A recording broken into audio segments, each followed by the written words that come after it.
अस्सलाम वालेकुम, कैसे सब लोग खैरियत से? तो मेरे बच्चों, आज के इस लेक्चर के अंदर हम इस चैप्टर का लास्ट टॉपिक डिस्कस करेंगे, बल्कि लास्ट टॉपिक नहीं, लास्ट 3 टॉपिक डिस्कस करेंगे। जो नंबर 1 टॉपिक है वो है battery a source of electrical energy.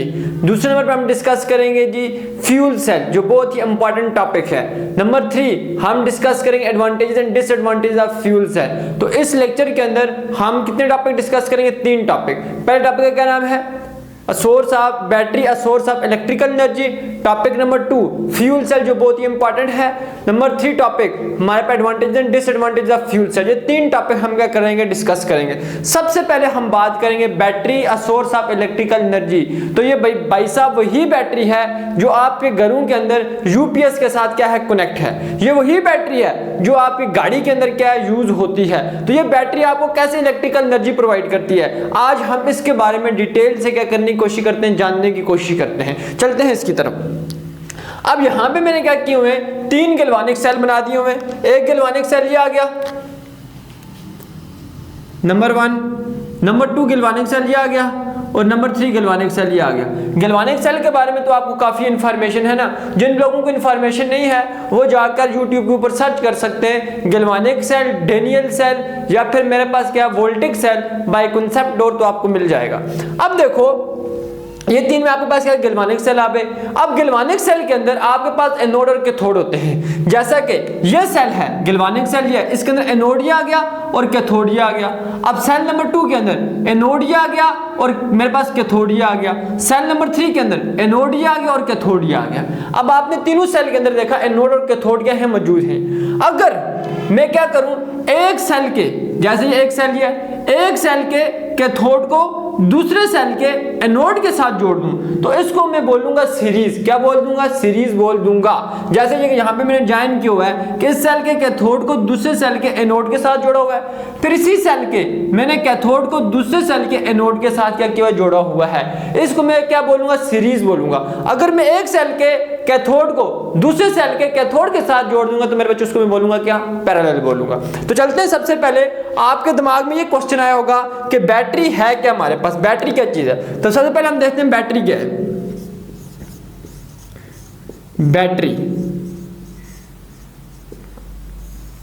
Battery आपके पास क्या है? बैटरी जो आपके पास, आप एक गैल्वानिक सेल को भी बैटरी बोल सकते हैं, या पूरे का पूरा जो ग्रुप है गैल्वानिक सेल का उसको भी क्या बोलते हैं? बैटरी बोल सकते हैं, अगर वो किसके अंदर जुड़े हो? सीरीज के अंदर जुड़े हो।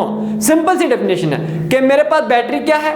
एक गैल्वानिक सेल भी, एक गैल्वानिक सेल को भी क्या कर सकते हैं? आप बैटरी बोल सकते हैं, या एक से ज्यादा जो आपके पास ग्रुप है गैल्वानिक सेल का उसको भी क्या बोल सकते हैं? आप बैटरी बोल सकते हैं, अगर वो किसके अंदर जुड़े हो? सीरीज के अंदर जुड़े हो।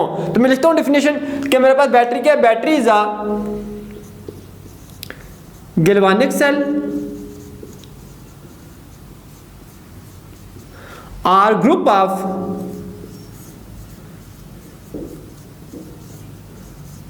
galvanic cell joined in series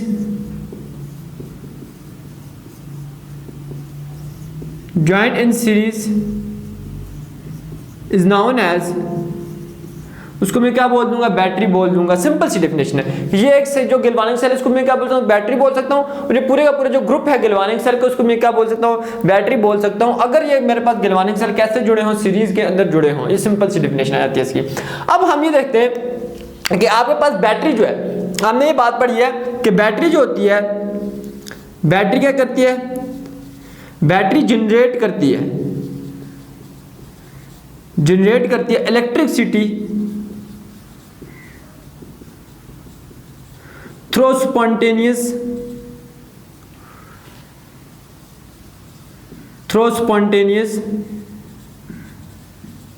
redox reaction। कि बैटरी जो होती है खुद ब खुद रिडॉक्स रिएक्शन के थ्रू क्या करती है? आपके पास क्या करती है? इलेक्ट्रिसिटी क्या करती है, पैदा करती है। कि बैटरी क्या करती है, इलेक्ट्रिसिटी पैदा करती है। कैसे पैदा करती है कि बैटरी के अंदर खुद ब खुद मेरे पास क्या होते हैं, रिडॉक्स रिएक्शन होते हैं। रिडॉक्स रिएक्शन किस रिएक्शन को बोलते हैं, इसके अंदर ऑक्सीडेशन भी हो रिडक्शन भी हो। तो यहाँ पे अगर आप ये वाला सेल देखें तो इस सेल के ऊपर आप देखोगे, अभी हम थोड़ा सा देख भी लेंगे, तो इस सेल के अंदर मेरे पास ऑक्सीडेशन भी हो रही है और रिडक्शन भी हो रही है। तो इसको हम क्या बोलते हैं, रिडॉक्स रिएक्शन बोलते हैं। एक ही केमिकल रिएक्शन के अंदर अगर ऑक्सीडेशन और रिडक्शन दोनों होती भी है लाजमी तौर पर, तो इसको हम क्या बोलेंगे, रिडॉक्स रिएक्शन बोलेंगे। अब मैं आपको एक बात बताऊँ, ये वाला सेल मैं नीचे बना लेता हूँ, मैं थोड़ा सेल को एक्सप्लेन करूंगा। यहाँ पे मैंने क्या ले लिया, एक टैंक ले लिया, ये एक टैंक आ गया, इसके अंदर मैंने क्या कर दिया, एक जिंक का बना हुआ रॉड ऐड कर दिया। मैं बातें यहाँ पे थोड़ी स्पीडली बोलूंगा क्योंकि ये गैल्वेनिक सेल के बारे में, ठीक है, और पीछे आप पढ़ के हो, यहाँ पे मैं डिटेल से एक्सप्लेन नहीं कर सकता। ये मेरे पास क्या है, दूसरा मेरे पास टैंक आ गया, इसके अंदर मैंने एक और रॉड डिप कर दिया और ये किसका बना हुआ है, कॉपर का बना हुआ है। अब ये जो रॉड जिंक का बना हुआ है इसको मैं क्या बोल दूंगा, एनोड बोल दूंगा। क्यों, क्योंकि यहाँ पे क्या हो रही है, मेरे पास ऑक्सीडेशन हो रही है। क्यों हो रही है, आपके पास ऑक्सीडेशन हो रही है। और ये जो मेरे पास रॉड है जिसको जो कॉपर का बना हुआ है इसको मैं बोल दूंगा जी क्या जी, कैथोड बोल दूंगा। क्यों कैथोड बोल दूंगा, क्योंकि यहाँ पे क्या हो रही है, रिडक्शन हो रही है।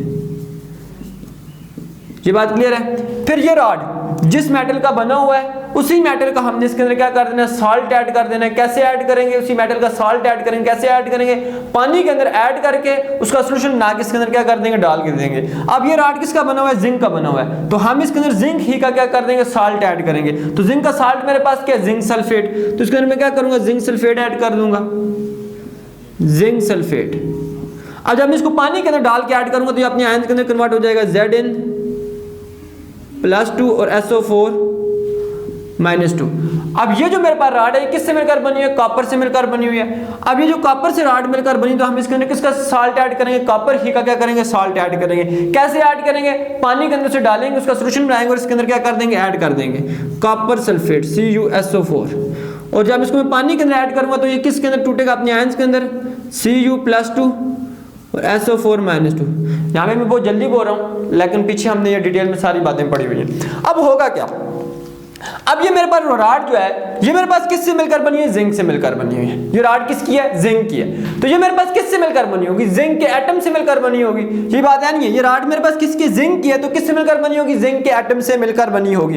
अब जिंक के एटम क्या करेंगे, यहाँ पे अचानक खुद ब खुद क्या करेंगे, मेरे पास क्या करेंगे, इलेक्ट्रॉन लूज करेंगे।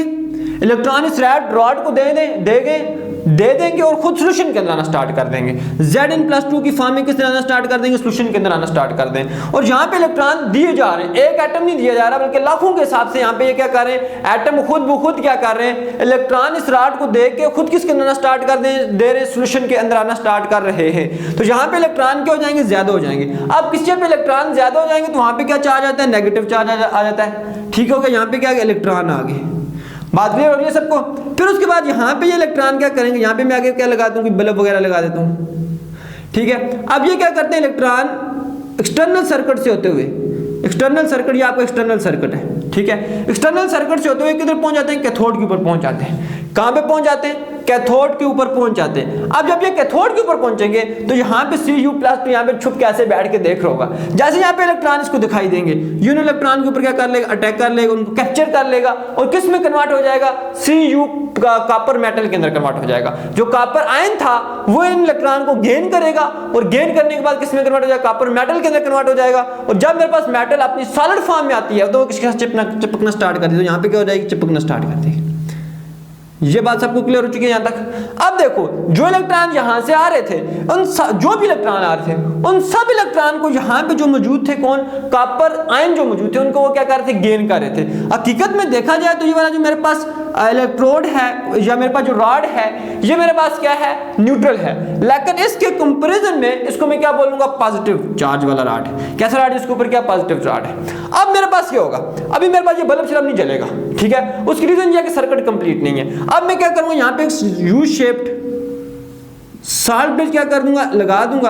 अगर मैं यू शेप सॉल्ट ब्रिज यहाँ पे लगाऊंगा तो मेरे पास सर्किट कंप्लीट हो जाएगा। जब सर्किट कंप्लीट होगा तो यहाँ पे मेरे पास क्या हो जाएगा कि मेरे पास बिजली बनना, बल्ब वगैरह जलना स्टार्ट हो जाएगा। तो यहाँ पे आपने ये देखा कि आपके पास ये एक बैटरी थी और बैटरी ने कैसे मेरे पास क्या किया है कि इलेक्ट्रिसिटी क्या किया, जनरेट की है। समझ आ गई बात की। तो अब मुझे एक बात बताओ, ये जो मेरे पास एनोड था, मैं जरा इसके यहाँ पे बातें लिखूंगा, एनोड या फिर जिंक, यहाँ पे आपकी बुक के ऊपर एग्जाम्पल तो नहीं किए हुई, एनोड बोल रहे हैं। अब एनोड की यहाँ पे एनोड ने क्या किया, किए, इलेक्ट्रॉन लूज किए, तो लॉस ऑफ इलेक्ट्रॉन को हम क्या बोलेंगे, ऑक्सीडेशन। तो यहाँ पे एनोड की कोई ऑक्सीडेशन हुई है,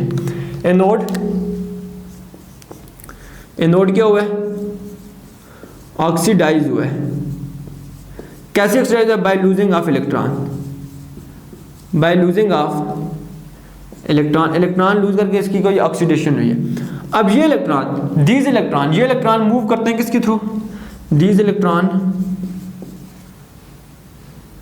इलेक्ट्रॉन मूव टूवर्ड, किसकी तरफ मूव करते हैं, मूव टूवर्ड क्या नाम है, कैथोड, मूव टूवर्ड कैथोड, ठीक है, through external circuit, through external circuit. Next step, अब मैं आपको एक बात बताऊं, यहां पे इस रॉड की क्या हो रही है, ऑक्सीडेशन।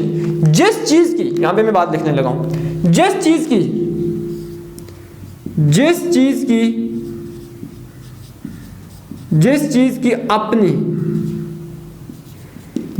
की अपनी क्या हो, ऑक्सीडेशन हो, जिस चीज की अपनी क्या हो, ऑक्सीडेशन हो, वो आपके पास होता है, ऑक्सीडेशन हो, वो आपके पास होता है रिड्यूसिंग एजेंट। क्या होता है आपके पास, रिड्यूसिंग एजेंट। और यहां पे क्या हो रही है, इलेक्ट्रॉन क्या हो रहे हैं, गेन हो रहे हैं, तो गेन ऑफ इलेक्ट्रॉन को हम क्या बोलते हैं, रिडक्शन। और जिस चीज की अपनी रिडक्शन हो, उस चीज को हम क्या बोलते हैं, ऑक्सीडाइजिंग एजेंट। तो अब मुझे एक बात बताओ, यहां पे एक कैथोड की क्यों हो रही है, आपके पास रिडक्शन हो रही है, नहीं हो रही, तो उसको मैं क्या बोल सकता हूं, ऑक्सीडाइजिंग एजेंट बोल सकता हूं, नहीं बोल सकता।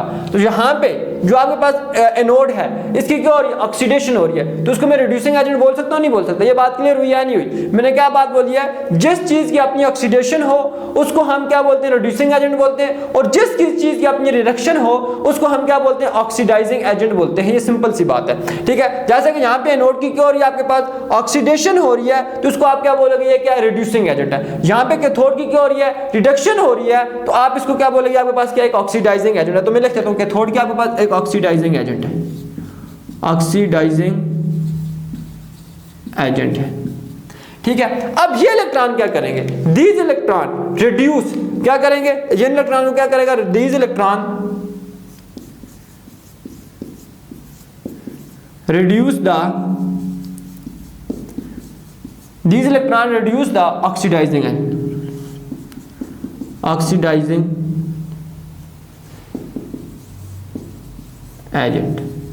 स्पेलिंग चेक कर लें, मैंने गलत लिखा, ऑक्सीडाइजिंग, DIZING होता है, ऑक्सीडाइजिंग एजेंट। समझ आ गई बात, यहाँ तक बात सबको क्लियर है।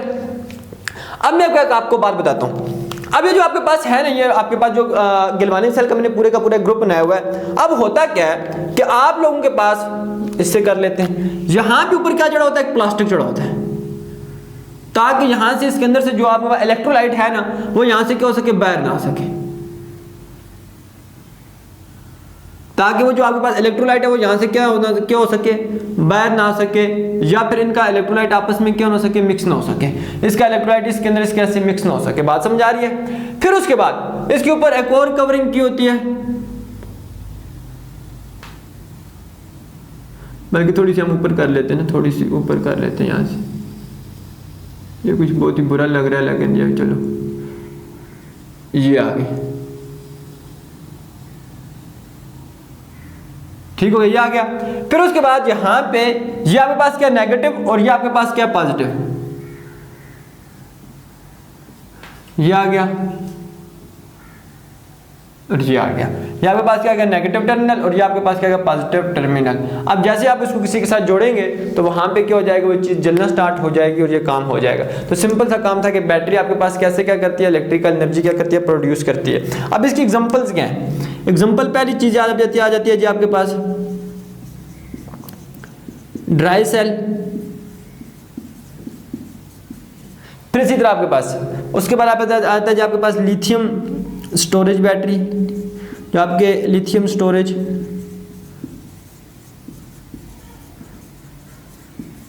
बैटरी, फिर जो आपको मोबाइल्स के अंदर पड़ती है ड्राई सेल, जो आपको घड़ियों के अंदर पड़ता है, रिमोट के अंदर पड़ता है, फिर मरकरी, बैटरी, फिर उसका स्टोरेज सेल,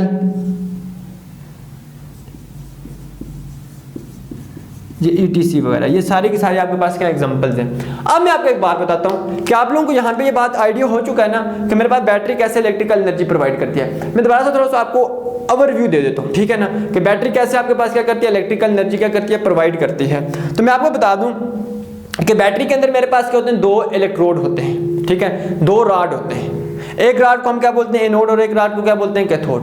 एनोड जो होगा वो खुद ब खुद क्या होगा, ऑक्सीडाइज होगा, खुद ब खुद क्या होगा, ऑक्सीडाइज होगा, और इलेक्ट्रॉन क्या करेगा, उसी एनोड को देना स्टार्ट कर देगा। वो जो एनोड जिस मेटल का बना होगा वो मेटल क्या करेगी, खुद ब खुद ऑक्सीडाइज होगी और इलेक्ट्रॉन उसी एनोड इलेक्ट्रोड को देगी। वो इलेक्ट्रॉन फिर एक्सटर्नल सर्किट से होते हुए किसकी तरफ जाएंगे, कैथोड की तरफ जाएंगे। जब वो कैथोड पे जाएंगे तो मेरे पास वहां पे क्या होगा, दूसरे जो मेरे पास वो मेटल होगा, उसका जो मेरे पास साल्ट उसके अंदर मौजूद होगा, वो क्या करेगा, उन इलेक्ट्रॉन को कैप्चर करेगा।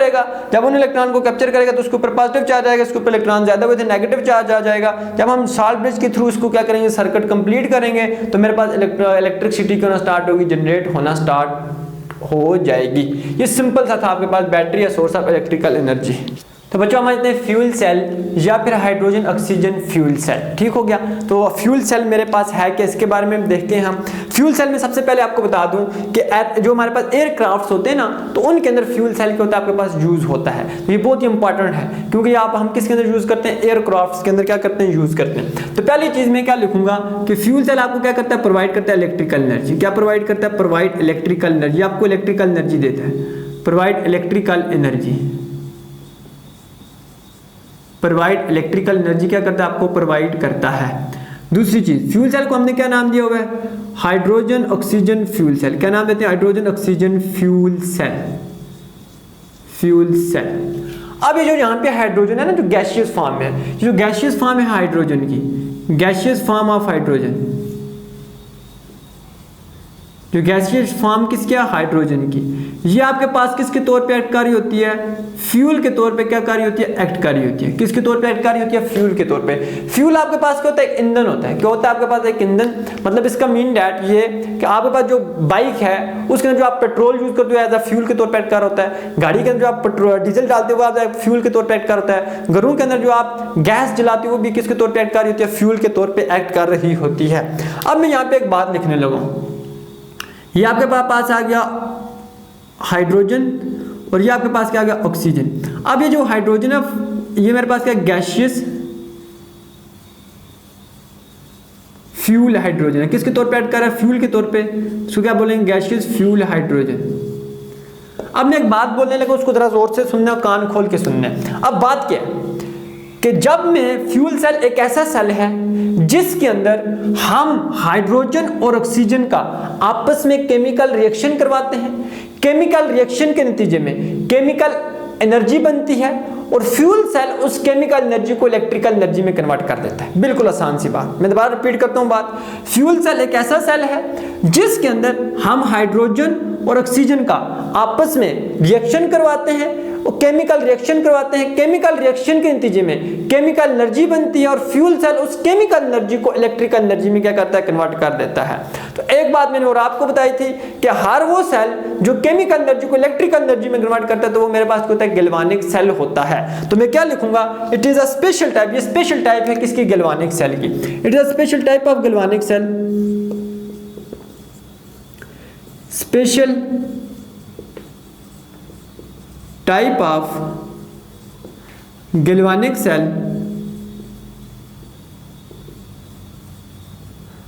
which is based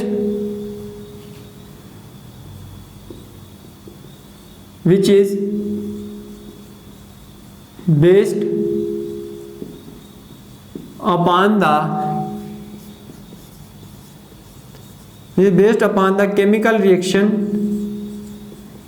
which is based upon the chemical reaction between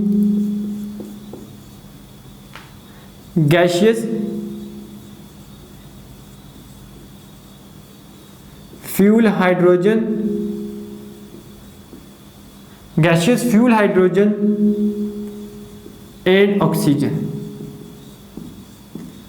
तो सिंपल सी डिफिनेशन है कि आपके पास फ्यूल सेल की, कि आपके पास गैल्वेनिक सेल की एक स्पेशल टाइप है जो किसके ऊपर बेस कर होता है, गैसियस फ्यूल हाइड्रोजन और ऑक्सीजन के केमिकल रिएक्शन के ऊपर क्या करता है, डिपेंड कर रहा होता है।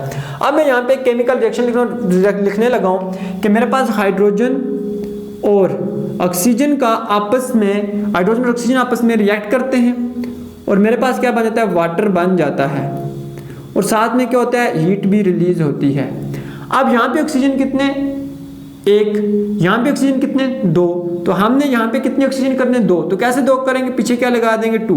अब ऑक्सीजन कितने हो चुके हैं, टू, लेकिन हाइड्रोजन कितने हो चुके हैं, 4, तो अब यहाँ पे 4 है और यहाँ पे कितने, 2, तो इसके पीछे क्या लगा दूंगा मैं, 2। अब जो हाइड्रोजन होता है किस फॉर्म में होता है, गैसियस फॉर्म में, नीचे क्या लिख देंगे, जी। ऑक्सीजन किस फॉर्म में होता है, गैसियस फॉर्म में, नीचे क्या लिख देंगे, जी।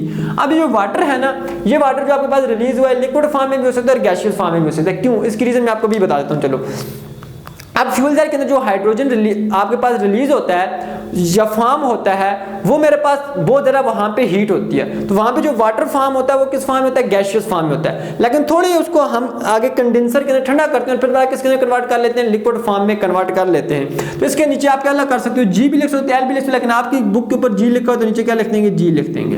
बात समझ आ गया। अब ये रिएक्शन में दो जगह पे करवाऊंगा, एक में एयर के अंदर करवाऊंगा और एक में फ्यूल सेल के अंदर करवाऊंगा, और मैं देखूंगा कि क्या होता है। अब पहला जो है मैं किसके अंदर करवाता हूँ, एयर के अंदर। किसके अंदर करवाता हूँ, एयर के अंदर।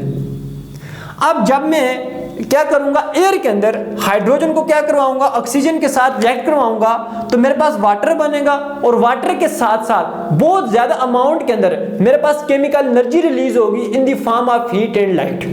बात क्लियर हुई या नहीं हुई, मैं दोबारा रिपीट करता हूं बात। मैंने क्या बताया, जब मैं एयर के अंदर हाइड्रोजन और ऑक्सीजन को आपस में रिएक्ट करवाऊंगा तो मेरे पास वाटर बनेगा और वाटर के साथ साथ बहुत ज्यादा अमाउंट के अंदर मेरे पास क्या होगा, हीट, मेरे पास क्या होगा, बहुत ज्यादा अमाउंट के अंदर क्या होगा, केमिकल एनर्जी रिलीज होगी। किसकी फॉर्म में, हीट और लाइट की फॉर्म में। तो मैं लिख देता हूं यहां पे, जब मैं एयर के अंदर क्या करवाऊंगा, हाइड्रोजन को रिएक्ट करवाऊंगा ऑक्सीजन के साथ, तो मेरे पास क्या होगा, वाटर बनेगा और साथ में मेरे पास क्या होगा, हीट और लाइट एनर्जी क्या होगी, बने, हीट और लाइट क्या होगी, प्रोड्यूस होगी, केमिकल एनर्जी रिलीज होगी in the form of heat and light.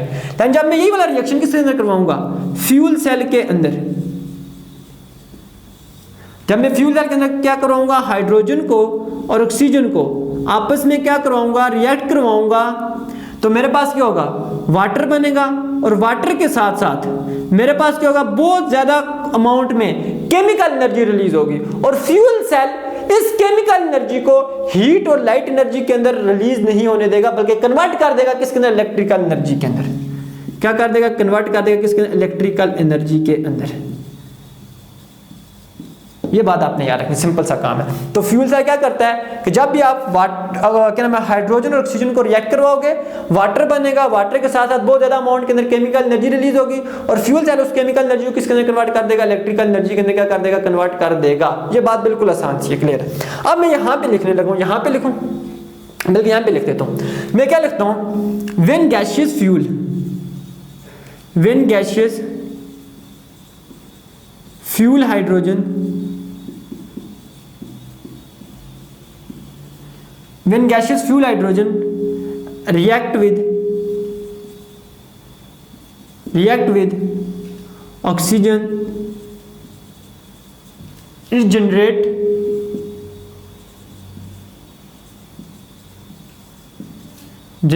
a lot amount of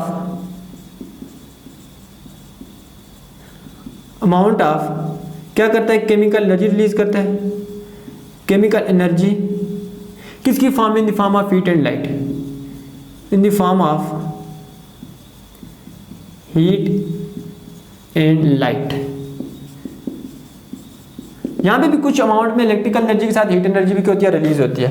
but fuel cell क्या करेगा, बट फ्यूल सेल क्या करता है, convert this chemical energy, this chemical energy into electrical energy,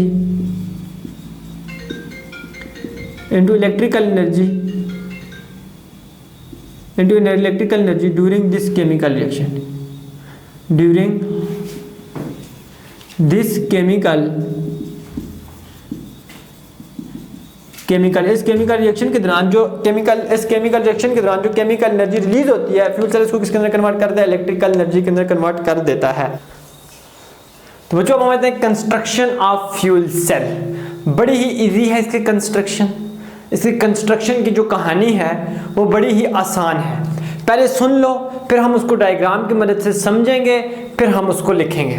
अब जो construction है fuel cell की वो क्या है। अब फ्यूल सेल जो होता है वो आपके पास 3 कंपार्टमेंट के ऊपर मुश्तमिल होता है, और इन तीनों कंपार्टमेंट को हमने एक दूसरे से जुदा किया होता है ग्रेफाइट या कार्बन के बने हुए इलेक्ट्रोड से। अब इस इलेक्ट्रोड की मेरे पास 2 प्रॉपर्टीज होती हैं।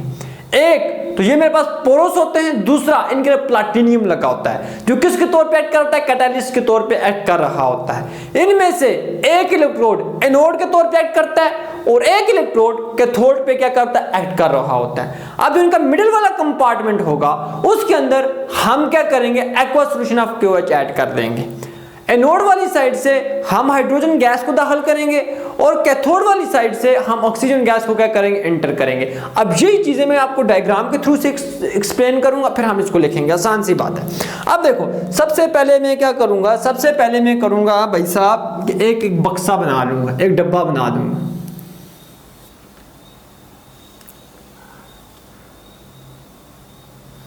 इतना डब्बा बहुत है ना, ये डब्बा तो बड़ा प्यारा बन गया यार। अब मैं क्या करता हूँ, इसके लिए क्या करता हूँ, 2 ग्रेफाइट या कार्बन के बने हुए इलेक्ट्रोड लगा देता हूँ। एक ये आ गया और दूसरा ये आ गया। ये मैंने क्या किया कि 2 ग्रेफाइट या कार्बन के बने हुए 2 क्या कर दिए, इलेक्ट्रोड लगा दिए। ये क्या पोरस है, बल्कि ये इससे शो कर देते हैं ताकि थोड़ा प्यारा लग जाए। ये डॉट किसको रिप्रेजेंट करेंगे, ये क्या भाई साहब, पोरस है। इधर आ जाओ,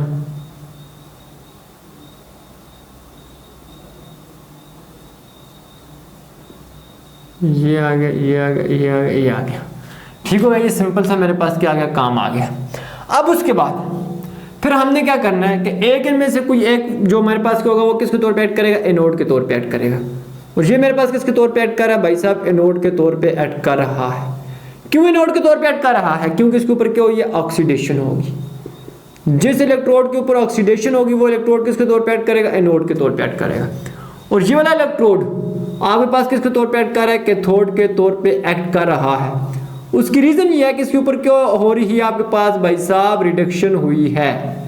क्या हुई है, रिडक्शन हुई है। क्लियर है जहां तक।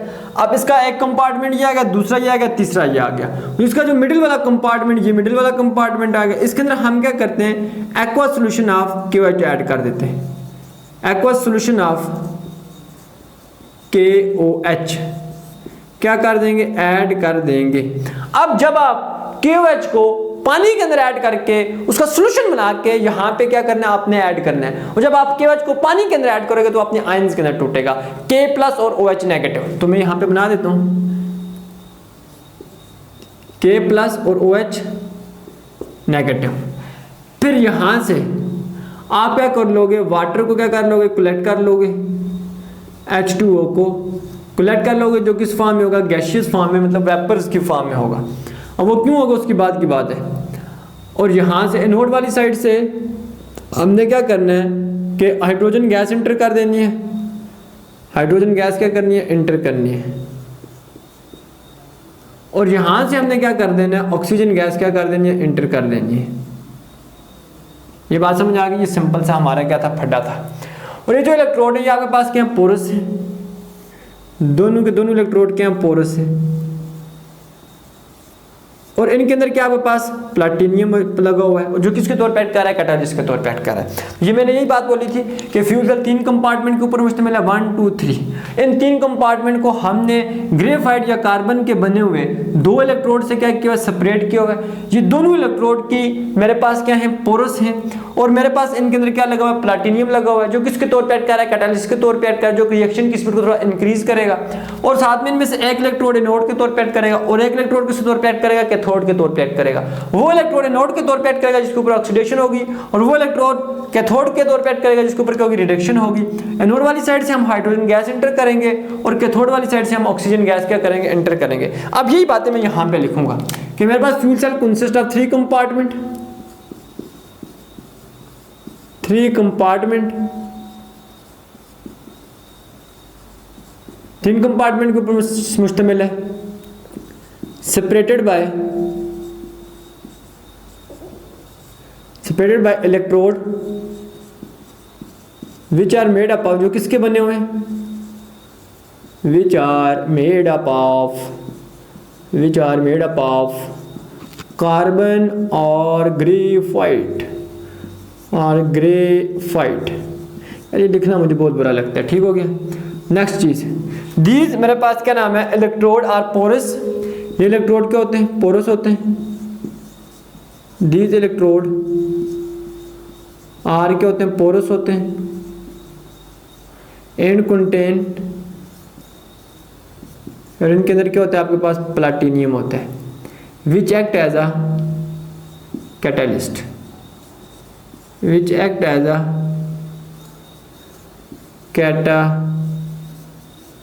जो किसके तौर पे एक्ट कर रहा है, कैटालिस्ट के तौर पे क्या कर रहा है, एक्ट कर रहा होता है। अब देखो, अब ये चीज की मेरे पास क्या थी, कंस्ट्रक्शन थी, जो बिल्कुल इजी है। अब हम इसके ऊपर पढ़ेंगे केमिकल रिएक्शन। अब केमिकल रिएक्शन के लिए मुझे आप लोगों को एक बात चाहिए, एक सबसे पहली चीज की मुझे आप लोगों की फुल कंसंट्रेशन चाहिए। दूसरी, कुछ चीजें मैं आपको बताऊंगा वो आप लोगों ने याद करनी, दिमाग में बैठा देनी है, रट्टा मारना, जो करना है उनको याद कर लेना। बाकी केमिकल रिएक्शन समझाना मेरा काम, आपको कुछ काम आप मेरे ऊपर छोड़ दो, आपने सिर्फ 2 काम करने, वो मैं आपको बताऊंगा क्या क्या काम करने। अब हम इसके क्या लिखेंगे, रिएक्शन वगैरह जो भी है वो करेंगे, वर्किंग वगैरह इसकी डिस्कस करेंगे। अब देखो, मैंने हाइड्रोजन गैस किस वाली साइड से एंटर किया, नोड वाली साइड से एंटर किया। अब हाइड्रोजन गैस जब यहाँ पे पहुंचेगी ना भाई साहब, यहाँ पे पहुंचने के बाद यह नोड हाइड्रोजन गैस जो होगी ये आपके पास हो जाएगी ऑक्सीडाइज। ऑक्सीडाइज होने का मतलब ये है कि ये हाइड्रोजन गैस यहाँ पे एनोड को इलेक्ट्रॉन दे देगी और खुद किसके अंदर कन्वर्ट हो जाएगी, H+ के अंदर कन्वर्ट हो जाएगी। रिएक्शन में लिखूंगा फिर आपको बात समझ आएगी। मैं क्या लिखूंगा कि यहाँ पे जो अब मैं एक बात याद रखनी है, हाइड्रोजन जो होता है, हाइड्रोजन जो भी हाइड्रोजन होगा वो आपके पास क्या करेगा, हाइड्रोजन जो होगा वो लाजमी तौर पे 1 इलेक्ट्रॉन लूज करेगा। कितने इलेक्ट्रॉन लूज करेगा, लाजमी तौर पे 1 इलेक्ट्रॉन लूज करेगा और किसके अंदर कन्वर्ट हो जाएगा, H+ के अंदर कन्वर्ट होगा। ऑक्सीजन जो है आपके पास वो आपके पास 2 इलेक्ट्रॉन गेन करेगी और किसके अंदर कन्वर्ट हो जाएगी, O-2 के अंदर। इसको हम बोलते हैं प्रोटॉन और इसको हम बोलते हैं क्या जी, ऑक्साइड आयन। ये बातें आप याद कर लो, बाकी मेरा काम है सारा।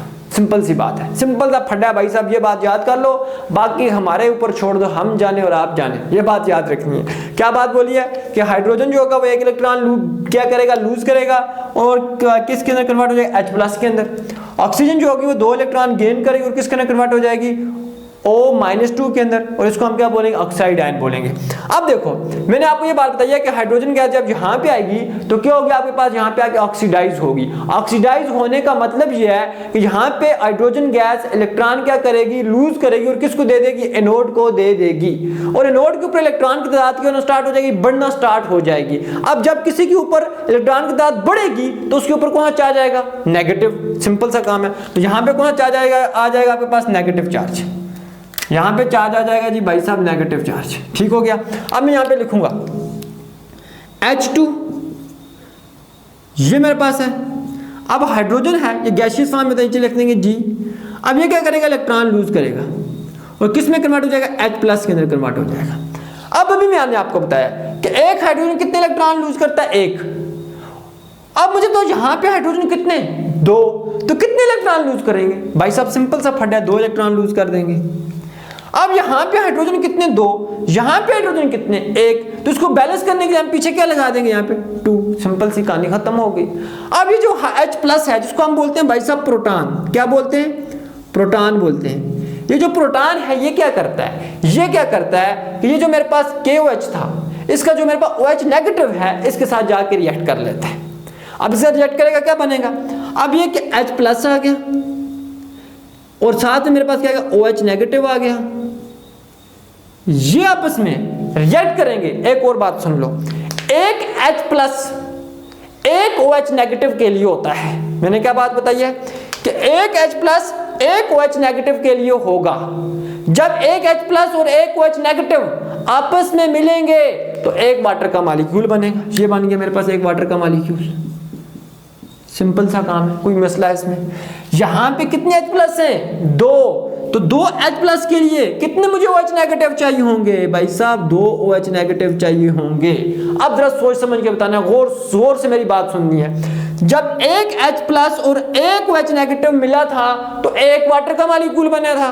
जब 2 H प्लस और 2 OH नेगेटिव मिलेंगे तो कितने वाटर के मॉलिक्यूल बनेंगे? सिंपल सा काम है भाई साहब, 2 बनेंगे, ये बन गए 2 वाटर के मॉलिक्यूल। अब हम लिखेंगे जी इसकी नेट इक्वेशन। क्या लिखेंगे? नेट इक्वेशन लिखेंगे। अब एक बात बताता हूं, ये आ गया आपके पास एरो से जो पीछे, इनको क्या बोलते हैं? रिएक्टेंट। ये जो एरो के आगे इनको बोलते हैं प्रोडक्ट। अब रिएक्टेंट के अंदर ऐड होगा, प्रोडक्ट के अंदर ऐड होगा। अगर कोई चीज रिएक्टेंट और प्रोडक्ट के अंदर सेम हो तो वो एक दूसरे को क्या कर देगी? कैंसिल कर देगी।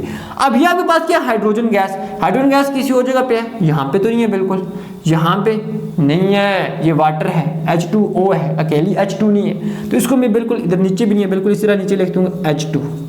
उसके बाद रिएक्टेंट इसके ऊपर आ जाओ, ये आपके पास है प्रोटॉन, यहाँ पे किसी और जगह पे प्रोटॉन है ना? ये देखो, वो चीज जो रिएक्टेंट के अंदर भी हो और प्रोडक्ट के अंदर भी हो उसको हम क्या कर देंगे? कैंसिल कर देंगे। जैसे 2H प्लस रिएक्टेंट के अंदर भी और प्रोडक्ट के अंदर भी है, ये आ गया आपके पास कैंसिल।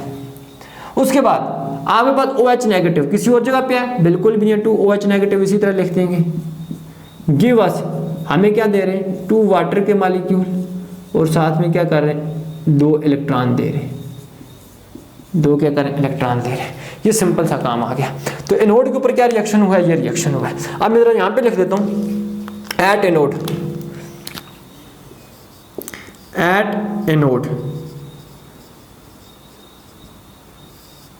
क्या हुआ आपके पास? Hydrogen gas oxidise into water. Hydrogen gas H2 gas oxidise into water. कैसे? By losing of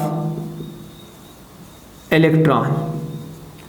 bye losing of electron, किसके ऊपर losing electron? By losing of electron at anode, and anode get negative charge, और reaction आपने नीचे वाला लिखना, ऊपर वाला नहीं लिखना। तो क्या रिएक्शन लिख देंगे? H2 plus 2OH negative give us 2H2O plus 2 electron. ये सिंपल सा फड्डा था, किसी कोई मसला तो पूछ सकता है। एनोड के ऊपर ये रिएक्शन आ गया। अब हमने क्या किया? कैथोड वाली साइड पे आ जाते हैं। अब यहां से हमने क्या किया? ऑक्सीजन गैस क्या किया? एंटर किए यहां से। अब जब ऑक्सीजन गैस यहां पे पहुंचेगी ना भाई साहब, यहां पे आके ये रिड्यूस होगी। रिड्यूस होने का मतलब क्या है? ये ऑक्सीजन गैस यहां कैथोड से क्या करेगी? इलेक्ट्रॉन गेन करेगी, और यहां पे कैथोड के ऊपर इलेक्ट्रॉन की क्या होगी? कमी होगी। जब किसी चीज के ऊपर इलेक्ट्रॉन की कमी होगी तो उसके ऊपर कौन चार्ज आएगा? पॉजिटिव चार्ज आ जाएगा। तो मेरे पास इसके ऊपर कौन चार्ज आ जाएगा? Positive charge. ये इसके ऊपर आ गया नेगेटिव चार्ज, उसके ऊपर क्या गया? Positive charge. सिंपल सी बात है। ऑक्सीजन हमने किस साइड से एंटर किया? कैथोड वाली साइड से। जब ये ऑक्सीजन गैस यहाँ पे पहुंचेगी, यहाँ पे पहुंच के क्या होगी? रिड्यूस होगी। रिड्यूस होने का मतलब ये है ऑक्सीजन गैस यहाँ पर कैथोड से क्या करेगी? इलेक्ट्रॉन गेन करेगी, और यहाँ पर कैथोड के ऊपर इलेक्ट्रॉन क्या होंगे? कम होंगे। और जब किसी चीज के ऊपर इलेक्ट्रॉन कम होते हैं तो वहां पे क्या चार्ज आ जाएगा? पॉजिटिव चार्ज आ जाएगा। तो मैंने आपको यहाँ पे भी बात बताई है कि एक ऑक्सीजन कितने इलेक्ट्रॉन गेन करता है? 2। कितने इलेक्ट्रॉन गेन करता है आपके पास? 2 इलेक्ट्रॉन गेन करता है। और किसके अंदर कन्वर्ट होता है? ऑक्साइड आयन के O-2 के अंदर। अब मैं लिखता हूं, यहां पे नीचे लिख देता हूं, चलो। O2 जो गैसियस फॉर्म में था, कितने इलेक्ट्रॉन गेन करता है? 2। अब यहां पे मुझे तो ऑक्सीजन की तादाद कितनी है? सोच के देखो, यहां पे देखो कितनी ऑक्सीजन है? 2। एक ऑक्सीजन अगर 2 इलेक्ट्रॉन गेन कर रहा है तो 2 ऑक्सीजन कितने इलेक्ट्रॉन गेन करेंगे? सिंपल सा काम है, 4 इलेक्ट्रॉन गेन करेंगे। और किसके अंदर कन्वर्ट हो जाएंगे? ऑक्साइड आयन O-2 के अंदर। अब यहां पे ऑक्सीजन कितने? 1। यहां पे ऑक्सीजन कितने? 2। तो बैलेंस करने के लिए पीछे क्या लगा देंगे? 2। ये क्या बन गया मेरे पास? Oxide ion. ऑक्साइड आयन बन चुका है। अब ये जो ऑक्साइड आयन है ना, ये भी भाई साहब आराम से नहीं बैठेगा। ये जो जहाँ पे हमने वाटर डाला था QH के अंदर ऐड करके उसका सोल्यूशन बना के यहाँ पे ऐड किया था, ये जाके उस वाटर को पकड़ लेगा, उसके साथ रिएक्ट कर लेगा। अब ये क्या करेगा, O-2 प्लस वाटर का molecule H into OH negative. ये वाटर की शक्ल में इसको ऐसे भी लिख सकता हूँ, नेगेटिव, और ये आ गया पॉजिटिव। अब मैं आपको एक काम की बात बताता हूँ, जरा गौर से सुनना। एक ऑक्साइड आयन के लिए एक वाटर का मालिक्यूल होता है, ये बात दिमाग में रखनी है। एक ऑक्साइड आयन के लिए एक वाटर का मालिक्यूल होता है। अब मैं आपको बात बताता हूँ, ये दो आपस में क्या करेंगे, रिएक्ट करेंगे। ये अब देखो, इसका एक प्लस, इसका एक नेगेटिव, आपस में एक दूसरे का जो इफेक्ट है वो कैंसिल आउट कर देंगे। लेकिन अभी भी इसके ऊपर एक नेगेटिव क्या है, ज्यादा है, तो मेरे पास क्या चार्ज बचेगा, नेगेटिव बचेगा। जैसा कि -2 + 1 था, तो मेरे पास क्या जाएगा, -1 आ जाएगा। मतलब ये आपस में मिलकर क्या बनाएगा, OH बनाएगा, लेकिन OH के ऊपर चार्ज कौन सा आ जाएगा, नेगेटिव चार्ज आ जाएगा। तो एक OH नेगेटिव ये आ गया और एक OH नेगेटिव ये आ गया। कितने OH नेगेटिव बन गए मेरे पास, 2 OH नेगेटिव बन गए। 2 OH नेगेटिव के हो गए आपके पास बन गए। अब मैं आपसे बड़ी काम की बात पूछने लगा हूं। अभी तो यहाँ पे 2 ऑक्साइड आयन थे, यहाँ पे अभी मैंने कितने यूज किए, एक ऑक्साइड आयन यूज किया। अब एक ऑक्साइड आयन के लिए एक वाटर का मॉलिक्यूल होता है, तो 2 ऑक्साइड आयन के लिए कितने वाटर के मॉलिक्यूल होंगे, 2। अब एक ऑक्साइड आयन और एक वाटर का मॉलिक्यूल मिलकर 2 हाइड्रो ऑक्साइड आयन बना रहे थे। 2 ऑक्साइड आयन और 2 वाटर के मॉलिक्यूल मिलकर कितने ऑक्साइड आयन बनाएंगे, भाई साहब सिंपल सा काम है, 4 हाइड्रोक्साइड क्या कर देंगे, आपके पास इलेक्ट्रॉन बना देंगे। क्या नाम है, 4 हाइड्रोक्साइड आयन बना देंगे। अब इसकी भी नेट इक्वेशन लिखेंगे, ये आ गया। अब रिएक्टेंट रिएक्टेंट के अंदर ऐड, प्रोडक्ट प्रोडक्ट के अंदर ऐड, लेकिन जो चीज रिएक्टेंट और प्रोडक्ट दोनों के अंदर सेम होगी उसको कैंसिल आउट कर देंगे। ऑक्सीजन गैस किसी और जगह पे है, बिल्कुल भी, ये तो ऑक्साइड आयन है। O2 इसी तरह नीचे लिख देंगे, प्लस 4 इलेक्ट्रॉन और किसी जगह पे भाई साहब नहीं, इसी तरह लिख देंगे, ठीक हो गया। ऑक्साइड आयन और किसी जगह पे ये जो आगे मौजूद है, ये एक दूसरे को क्या कर देंगे, कैंसिल आउट कर देंगे। वाटर के मॉलिक्यूल और किसी जगह पे मौजूद है, नहीं है, 2 वाटर के मॉलिक्यूल ये आ जाए, 2H2। अब मैं इसको ऐसे लिख देता हूँ, फिर क्या बना देंगे, 4OH नेगेटिव बना देंगे। ये रिएक्शन कहाँ पे हुआ, कैथोड पे, और ये रिएक्शन कहाँ पे हुआ, एनोड पे। अब मैं लिखूंगा at cathode, at cathode, at cathode. क्या लिखूंगा, oxygen gas reduce into oxygen gas reduce into किसके ऊपर लिखे, oxygen gas reduce into hydroxide ion. क्या लिखूंगा, oxygen gas reduce into OH negative ion by gaining of electron, gaining of electron, कहां से electron, by gaining of electron from cathode and cathode get, क्या charge आएगा cathode के ऊपर, get positive charge, positive charge. ये simple सा मेरे पास फटा आ गया। और नीचे रिएक्शन हमने वो लिख देना है, O2 plus 4 electron plus 2H2O give us 4OH negative. अब आपकी बुक के ऊपर इन दोनों रिएक्शन को मिला के फिर एक और नेट रिएक्शन लिखा हुआ है, उसको हम देखते हैं। अब मुझे एक काम की बात बताओ, मैंने आपको लोगों की एक बात पहले बताई थी कि जितने ये ऑक्सीडेशन और रिडक्शन, यहाँ पे क्यों, ये आपके पास ऑक्सीडेशन और ये कहाँ, ये क्यों, ये रिडक्शन, ये एक ही केमिकल रिएक्शन के अंदर हो रहा होता है काम सारा। ऑक्सीडेशन और रिडक्शन दोनों एक ही केमिकल रिएक्शन के अंदर हो रही होती है।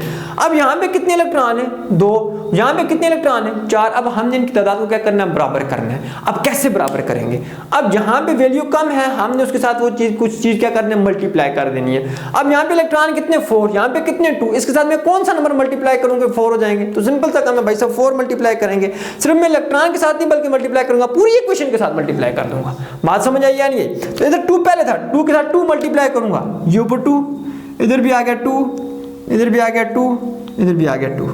अब 2 2 क्या हो जाएगा भाई साहब, 4 इलेक्ट्रॉन बराबर, यहां पे 2 मल्टीप्लाई 2 कितने हो जाएंगे, वाटर के मॉलिक्यूल 4 वाटर के molecule, 2 multiply 2 4 OH negative ion,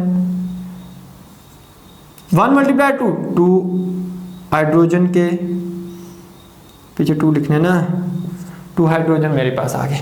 अब मैं इसका नेट रिएक्शन लिखने लगा, 2H2 plus 4OH negative give us 4 water के मालिक्यूल। क्या इसको मैं ऐसे लिख सकता हूँ, 4 वाटर के मालिक्यूल हैं तो मैं इसको ऐसे लिख सकता हूँ 2H2O प्लस 2H2O, यही बनेंगे ना। 2 मेरे पास 2 वाटर के मालिक्यूल प्लस 2 वाटर के मालिक्यूल कितने बन गए, 4 वाटर के मालिक्यूल बन के। तो इसको मैं ऐसे लिख दूंगा 2H2O प्लस 2H2O, आगे क्या आ जाएगा 4 इलेक्ट्रॉन, दोबारा ये ऐड होकर फिर क्या बन जाएंगे 4 ही बन जाएंगे, सिंपल सा काम है। नीचे वाला रिएक्शन लिख दूंगा O2 plus 4 electron plus 2H2O give us 4OH negative. नीचे लाइन लगाओ, नेट रिएक्शन लिखो, ठीक हो गया। अब नेट रिएक्शन हम देखने पहले मैं देखूंगी नीचे कैमरे के अंदर नजर आ रहा है या नहीं नजर आ रहा है, ठीक हो गया, नजर आ रहा है। अब देखो नेट रिएक्शन लिखते हैं। अब रिएक्टेंट किसके अंदर ऐड होंगे, रिएक्टेंट के अंदर, और प्रोडक्ट किसके अंदर ऐड होंगे, प्रोडक्ट के अंदर। ये आगे आपके पास दोनों रिएक्टेंट, एरोस जो पीछे हैं रिएक्टेंट, ये किसके अंदर ऐड होंगे, रिएक्टेंट के अंदर, और एरो के आगे जो है वो क्या, प्रोडक्ट। लेकिन अगर कुछ जो चीज रिएक्टेंट और प्रोडक्ट दोनों के अंदर होगी उसको हम सेम होगी उसको हम क्या कर देंगे, कैंसिल कर देंगे। अब देखो हाइड्रोजन गैस किसी और जगह पे है, चेक करो, हाइड्रोजन गैस किसी भी जगह पर आपको नहीं मिलेगी, तो मैं सीधा नीचे लिख दूंगा 2H2 प्लस हाइड्रोक्साइड आयन किसी और जगह पे मिल रहे हैं, बिल्कुल ये मिल रहे हैं, रिएक्टेंट के अंदर ये और प्रोडक्ट के अंदर ये सेम है तो कैंसिल कर दो। फिर उसके बाद इस पे इसके रिएक्टेंट पे आ जाओ, ऑक्सीजन के मालिक्यूल किसी और जगह पे मिल रहे हैं, बिल्कुल नहीं मिल रहे, लिख दो। 4 इलेक्ट्रॉन किसी और जगह पे मिल रहे हैं, बिल्कुल ये रिएक्टेंट के अंदर मिल रहे हैं और साथ में मिल रहे हैं प्रोडक्ट के अंदर, तो कैंसिल कर दो, कहानी क्लियर होगी। वाटर के मालिक्यूल किसी और जगह पे मिल रहे हैं, बिल्कुल मिल रहे हैं, ये रिएक्टेंट के अंदर आ गए और ये प्रोडक्ट के अंदर आ गए, ये कैंसिल हो गए। आगे मेरे पास एरो डालेंगे और क्या आ जाएगा, वाटर 2H2O। ये हमारे पास था सिंपल, जो हमने शुरू में क्या किया था, रिएक्शन लिखा था। अब मैं आपको फ्यूल सेल के बारे में कुछ चीजें बताने लगा हूं कि फ्यूल सेल जो है ना आपके पास ये बहुत ही हाई टेम्परेचर के ऊपर क्या करता है, काम करता है। फ्यूल सेल जो होता है आपके पास ऑपरेट एट हाई टेम्परेचर, बहुत ही हाई टेम्परेचर के ऊपर क्या करता है, काम करता है। अब ये जो यहाँ पे वाटर बनता है ना, हाई टेम्परेचर होने की वजह से किस फॉर्म में होता है, गैसियस फॉर्म में होता है। लेकिन यहाँ पे आगे क्या लगा होता है, कंडेंसर लगा होता है। वो कंडेंसर जो होता है इस वाटर के मालिक्यूल जो गैसियस फॉर्म में होता है उसको दोबारा किस फॉर्म में ले आता है, लिक्विड फॉर्म में ले आता है। फिर उस वाटर को क्या कर लेते हैं, जो बंदा होता है उसको क्या कर लेता है, वो यूज कर लेते हैं, मतलब उसको हम इस्तेमाल के लिए क्या कर लेते हैं, यूज कर लेते हैं। अब देखो क्या लिखा है, फ्यूल सेल को हम हाई टेम्परेचर के ऊपर ऑपरेट करते हैं, जिसकी वजह से जो मेरे पास वाटर जो बनता है वो किस फॉर्म में होता है, गैसियस फॉर्म में, गैसियस फॉर्म में होता है। लेकिन हम दोबारा उसको क्या करते हैं, कंडेंस करते हैं, और कंडेंस करने के बाद उसको दोबारा किस फॉर्म में लेते हैं, लिक्विड फॉर्म में। अब ये एक आपके पास एमसीक्यूज है कि फ्यूल सेल आपको कितने वोल्ट क्या करता है, आपको प्रोवाइड करता है, कितनी वोल्टेज आपको प्रोवाइड करता है। तो वो जो आपके पास फ्यूल सेल है ये आपको 0.9 वोल्ट क्या करता है, वोल्टेज प्रोवाइड करता है। 0.9 वोल्ट वोल्टेज क्या करता है, आपको प्रोवाइड करता है। एक और बात है जो काम की है कि ये जो फ्यूल सेल यूज कहाँ पे होता है, ये जो अमेरिका का आपके पास क्या होता है, खलाई मिशन जो होते हैं, अमेरिका के जो क्या होते हैं खलाई मिशन, उनके अंदर ये मेरे पास क्या किया जाता है, यूज किया जाता है फ्यूल सेल। तो इसको कौन यूज करता है, फ्यूल सेल किधर यूज होता है, फ्यूल सेल इज यूज्ड किधर यूज होता है, in American space program. Space program के अंदर क्या होता है, यूज होता है। और ये जो वाटर बनता है ना, ये वाटर अब स्पेस पर, ये जो अमेरिका जो होता है ना, ये क्या करता है, जो आप अमेरिका आज पड़ोस के ऊपर है, ठीक हो गया, जिधर हम आजकल पूरा चक्कर लगा रहे हैं, समझा रही है बात की। अब मेरी बात सुनो कि फ्यूल सेल जो होता है मेरे पास क्या होता है, अमेरिका के जो स्पेस प्रोग्राम होता है या खलाई प्रोग्राम होता है, वहां पे क्या होता है, आपके पास इस्तेमाल होता है, ठीक हो गया। अब अमेरिका क्या करता है कि चांद होगा या फिर दूसरे कोई सियारे होंगे, उनकी स्टडी वगैरह करने के लिए क्या करता है, नीचे से जो स्पेस क्राफ्ट भेजता है। अब उस स्पेस क्राफ्ट के अंदर क्या यूज होता है, फ्यूल सेल यूज होता है। अब उस स्पेस क्राफ्ट के अंदर ना एक बंदा भी होते हैं, कुछ मतलब उनकी पूरी टीम, एक बंदा की पूरी टीम होती है, वो बैठ के जाती है। अब वो जो बंदे होते हैं, जो लोग होते हैं, उसको हम बोलते हैं एस्ट्रोनट्स। अब वो जो एस्ट्रोनट्स होते हैं ना, फिर उस वाटर को ये क्या कर लेते हैं, यूज करने, इस वाटर को क्या कर लेते हैं, वो इस्तेमाल कर लेते हैं। तो मेरे पास जो वाटर होता है उसको कौन इस्तेमाल कर लेते हैं, जो वाटर एस्ट्रोनट्स क्या कर लेते हैं, यूज कर लेते हैं। ये सिंपल सा था मेरे पास फ्यूल सेल के अंदर। अब हम नेक्स्ट टॉपिक की तरफ चलते हैं। तो बच्चों अब हम आते हैं advantages and disadvantages of fuel cell की तरफ, ठीक हो गया। अब आपकी बुक के अंदर जो पहले दो जो पैराग्राफ हैं उनके अंदर इन लोगों ने फ्यूल सेल को और कंबस्टन इंजन को आपस में कंपेयर किया है, और लास्ट वाले पैराग्राफ के अंदर उन्होंने फ्यूल सेल के डिसएडवांटेजेस लिखे। अब आप लोगों के दिमाग के अंदर सबसे पहले ये क्वेश्चन आया होगा कि सर हम लोगों को फ्यूल सेल का तो पता है लेकिन हम लोगों को कंबस्टन इंजन का नहीं पता। तो सुनो कंबस्टन इंजन क्या है।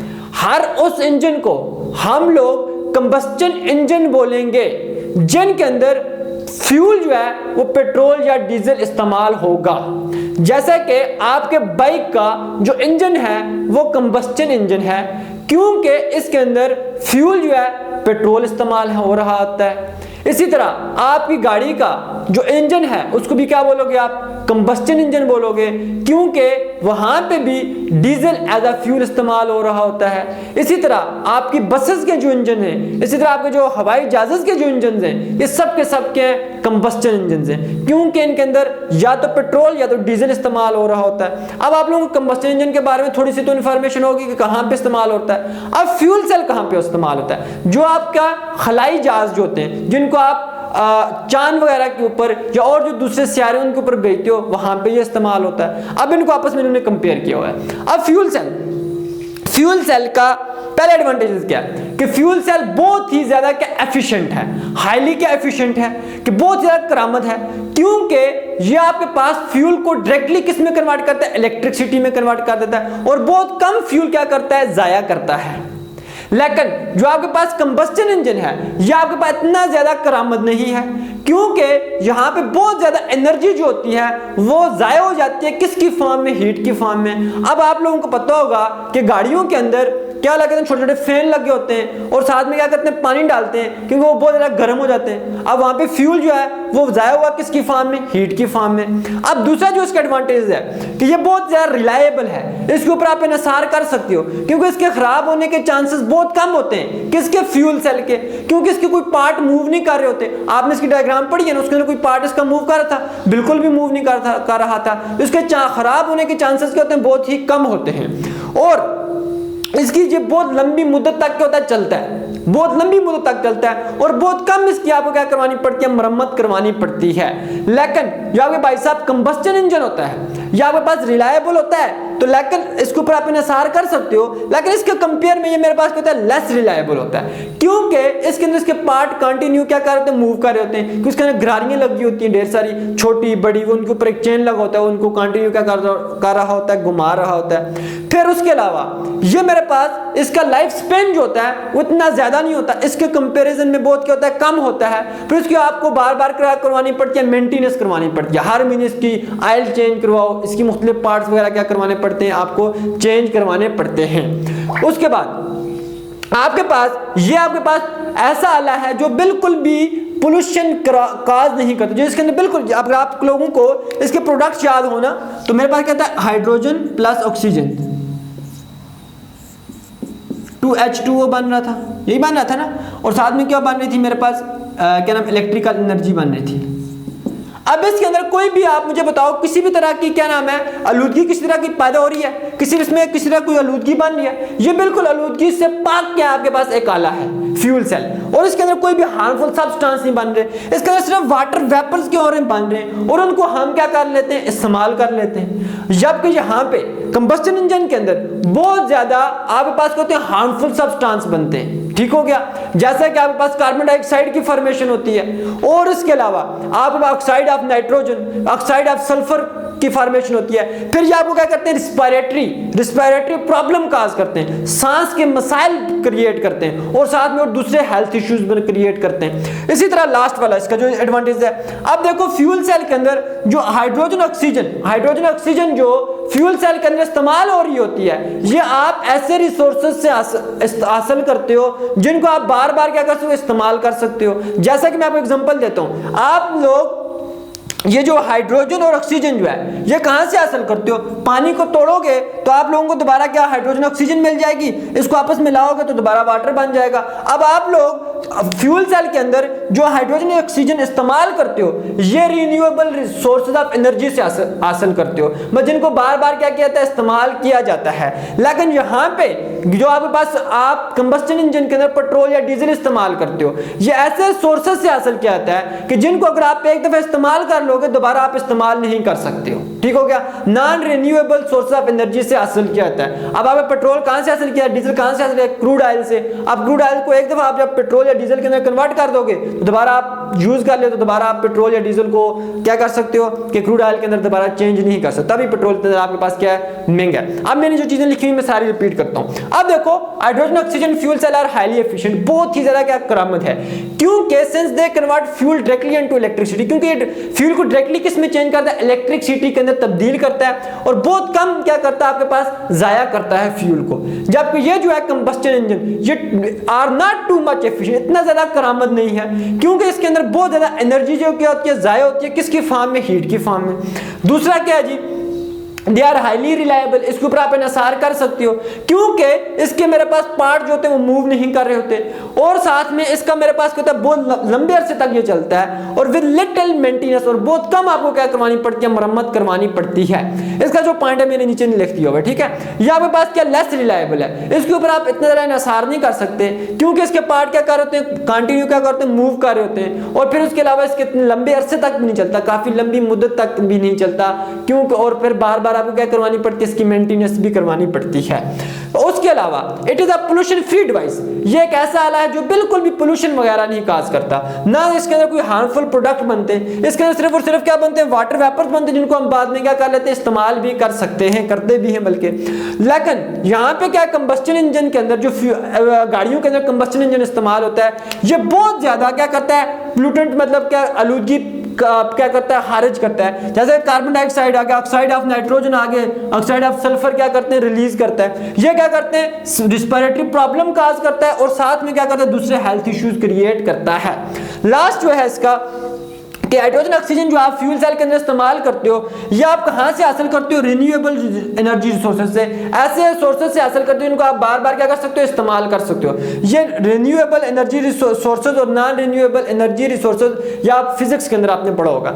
और यहाँ पे क्या है कि गैसोलीन जो आप क्या करते हो, गाड़ियों के अंदर इस्तेमाल करते हो, या बाइक्स वगैरह के अंदर इस्तेमाल करते हो, क्या नाम है, कंबस्टन इंजन के अंदर इस्तेमाल करते हो, या आप कहां से हासिल करते हो, non renewable resources of energy के। आपने अगर एक दफा इसको इस्तेमाल कर लिया तो दोबारा इसको आप इस्तेमाल नहीं कर सकते।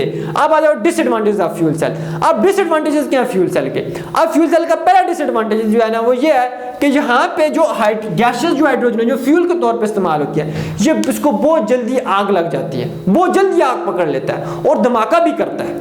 पहली चीज ये आ गई। दूसरी चीज ये आ गई कि इसको इस्तेमाल करने के लिए और फिर इसको किसी जगह पे महफूज बनाने के लिए, महफूज जगह पे रखने के लिए आपको बहुत ज्यादा एहतियात की जरूरत होती है। ठीक हो गया।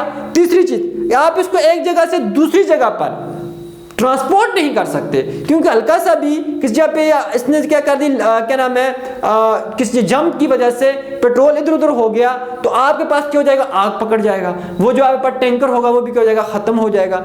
फिर उसके अलावा ये जो आप गैसियस जो फ्यूल है, ये जो गैसियस आपके पास क्या हाइड्रोजन है जो फ्यूल के तौर पे यूज हो रहा है, ये जो होता है आपके पास, ये आपके पास आप हासिल कहां से करते हो, इलेक्ट्रोलाइसिस करते हो, किसकी, वाटर की, वहां से हासिल करते हो। और ये बहुत क्या मेरे पास एक्सपेंसिव, बहुत महंगा काम है। तो ये चीजें लिखी हुई हैं। पहला क्या लिखा हुआ, hydrogen is the highly inflammable, बहुत जल्दी इसको क्या पकड़ लेती है, आग लग जाती है। और क्या करता है, धमाका भी इसकी वजह से होता है। इट रिक्वायर केयरफुल हैंडलिंग, उसको आपको इस्तेमाल करने के लिए, फिर उसके अलावा किसी जगह पे स्टोर करने के लिए बहुत ज़्यादा एहतियात की जरूरत होती है। फिर it can not be transported from one place to another place, आप इसको एक जगह से दूसरे पे ट्रांसपोर्ट भी नहीं कर सकते। फिर इसको आप हासिल कैसे करते हो, वाटर की इलेक्ट्रोलाइसिस करते हो। लेकिन ये जो बहुत ही मेरे पास क्या महंगा काम है। अब ये आपका लेक्चर था, ये कंप्लीट हो चुका है आपका, बल्कि चैप्टर भी कंप्लीट हो चुका है। अब हम इंशाल्लाह नेक्स्ट चैप्टर की तरफ क्या करेंगे, मूव करेंगे।